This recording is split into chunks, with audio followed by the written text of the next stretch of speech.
You are born. Not just anywhere. Not in a small apartment. Not in a hospital with flickering lights and a vending machine down the hall. You are born in a palace. Specifically, you are born in a palace that has 47 rooms, a private zoo, and a fountain that shoots actual gold-flecked water. Nobody knows why the fountain has gold flakes. Nobody asks. Your father looks at you, his newborn child, and says 3 words. Oil is everything. You do not understand. You are 3 minutes old, but somehow, deep in your tiny, wealthy soul, you agree. You grow up differently than most children. While other kids are learning to ride bikes, you are learning the difference between light crude and heavy crude oil. While other kids are watching cartoons, you are sitting in a boardroom watching your uncle argue with a man in a suit about pipeline routes. You have a private tutor, then 5 private tutors. One of them is only for teaching you how to properly enter a room. That is his entire job. He takes it very seriously. At age 10, your father takes you to see the oil fields for the first time. You stand at the edge of the desert and look out at hundreds of pumping machines, slowly nodding up and down like they're bowing to you. Your father puts his hand on your shoulder. One day, he says, all of this will be yours. You nod. A camel behind you also nods. Nobody invited the camel. He just agrees.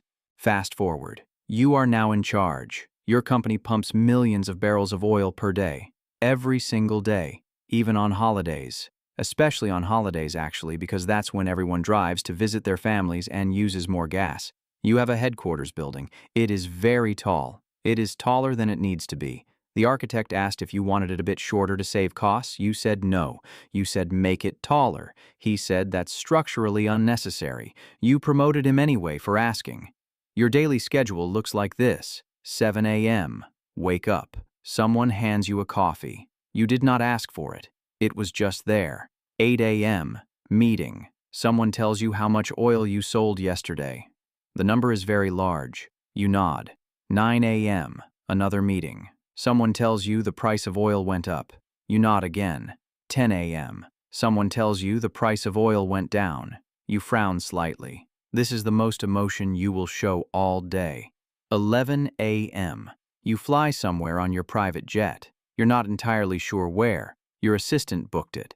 The rest of the day is meetings, nodding, and occasionally signing something with a very expensive pen. Now, here is the thing about owning an oil company in the Middle East. It is not all golden fountains and camel agreements. There are complications. First complication, everyone wants something from you. Governments want partnerships. Other companies want deals. Random men in airports recognize you and immediately start pitching business ideas. You have a look on your face that says, I am not interested, but it does not work. It has never worked. You eventually stop going to airports personally. You send a representative. The representative develops the same face. It still doesn't work. Second complication, the price of oil. The price of oil is determined by something called OPEC, global demand, geopolitical tensions, a guy named Gerald on a trading floor in London, weather patterns, and the general mood of the international economy on any given Tuesday. You have some influence over this, not total control, just influence. You once sneezed during an OPEC meeting and oil prices moved 2%.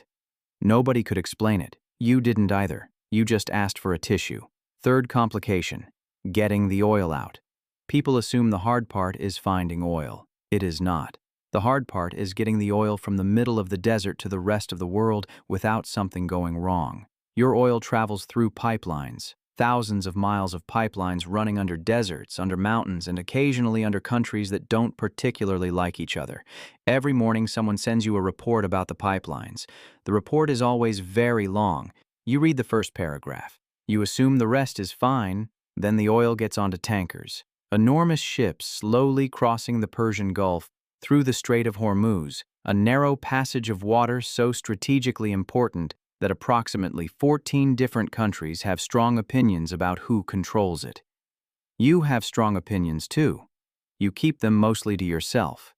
The tankers then travel for weeks through the Indian Ocean, around various coastlines, occasionally past areas where your assistant quietly suggests you maybe don't look at the news today. You don't ask why. You already know why. Sometimes the tankers arrive on time, sometimes they don't. When they don't, you get a phone call. The phone call is always from someone who is very calm but speaking slightly too fast. Fourth complication: the neighbors. You operate in a region where, historically speaking, things have been tense. Borders have been redrawn, governments have changed, alliances have shifted. There have been wars. There are currently wars in various states of ongoingness within driving distance of your oil fields. This is not ideal. You have security. A lot of security. Your oil fields have security. Your pipelines have security. Your tankers have security. At some point, you hired a man whose entire job is to think about security, and then you hired another man to check on that man's security thinking. Just in case. Every few years, someone in the region makes a statement. A threatening statement. Sometimes directed vaguely at the industry. Sometimes directed very specifically at infrastructure that you personally own. You attend an emergency meeting. Everyone in the room is very serious. Someone points at a map. There are red circles on the map. You do not enjoy the red circles.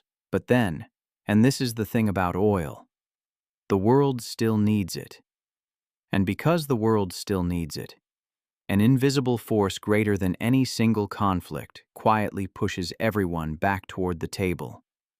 Oil is, in a strange way, its own form of diplomacy. A very expensive, occasionally explosive, always complicated form of diplomacy. The camel remains unbothered. Let's talk about what you actually do with this money. You have properties in 7 countries. Not homes exactly, properties. There is a difference. Homes are places you return to at the end of the day. Properties are places you remember you own when your accountant mentions them in a meeting. You haven't visited the one in Monaco in 14 months, he says. I know, you say. Should we? No, you say. You have a yacht. The yacht has a smaller yacht on it, for when the big yacht feels like too much commitment.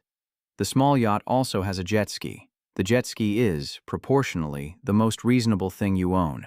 You have used it once. You enjoyed it more than you expected. You have not mentioned this to anyone. Your private jet has a bedroom. The bedroom has a bed that is somehow more comfortable than any bed in any of your 7 properties. You have thought about this more than you'd like to admit. You once bought a painting for $80 million. You put it in a hallway, not a gallery, not a living room, a hallway that people walk through to get to the kitchen. A visiting diplomat once stopped in front of it for a long time. You watched him from the other end of the hallway. Is this, he started. Yes, you said. In a hallway? He said. Yes, you said. He nodded slowly and kept walking. You respected him for not asking a follow-up question. You have a car collection that requires its own building, its own staff, and its own insurance broker who calls you personally every few months just to check in and make sure everything is okay.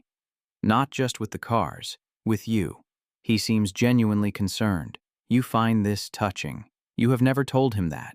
Your children go to schools in Switzerland, London, and one very specific boarding school in New England that has existed since 1789 and does not advertise anywhere because it does not need to. You found out about it through a man you met at a dinner in Geneva. The dinner was on a boat. The boat was on a lake. There were 4 courses. Everyone there owned something very large. Your social life operates on a different calendar than most people. You do not attend events, you attend gatherings.